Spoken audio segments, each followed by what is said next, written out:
If you don't have a genuine Calibra gaiter, you're going to need one of these. Let's see how we use it in the video.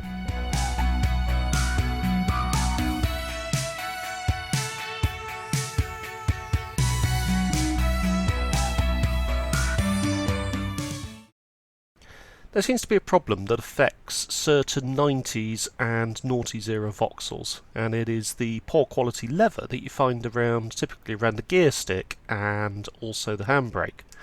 In this case, because this particular Calibra has automatic transmission, we just have the Handbrake Gaiter to contend with.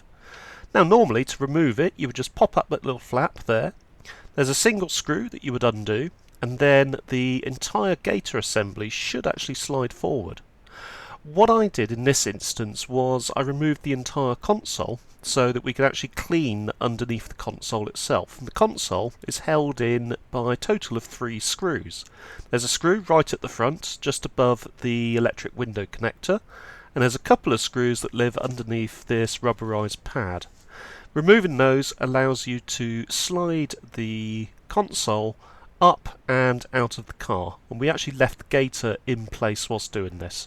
After popping out the staples which hold in the old gaiter, I then placed the new gaiter over the plastic frame, as you can see here, and then using the stapler punched all of the staples into the frame itself and also through the lever to make sure that the lever is attached to the frame.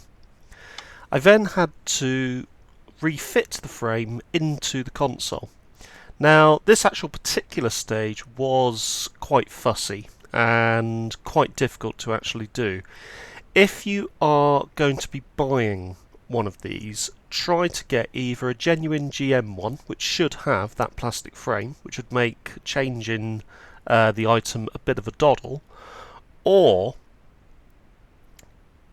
try and do it in such a way that you've actually got this actual stapler available, or possibly even use some suitable glue which will glue the plastic frame to the lever.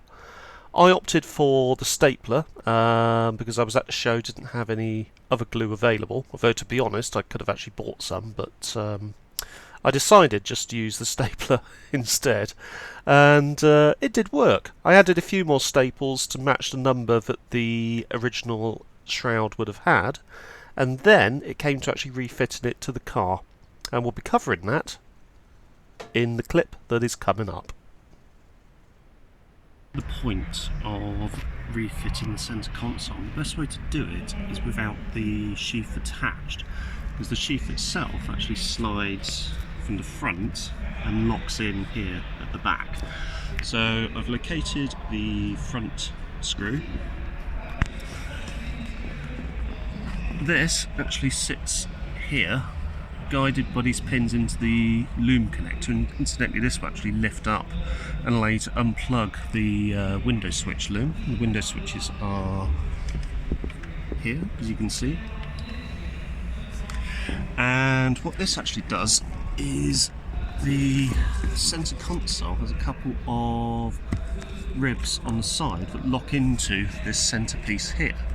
So it's quite a clever bit of design, because you've got the lock-in mechanism for the connectors. So the connectors actually pop into this piece of plastic here, and then you have this which locates the centre console.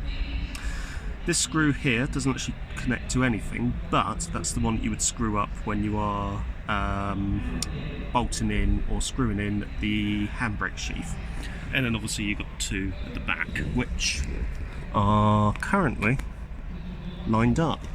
So I am going to get the handbrake sheath on, which is a bit fiddly, but we'll give it a go, and then we will see where we are after that.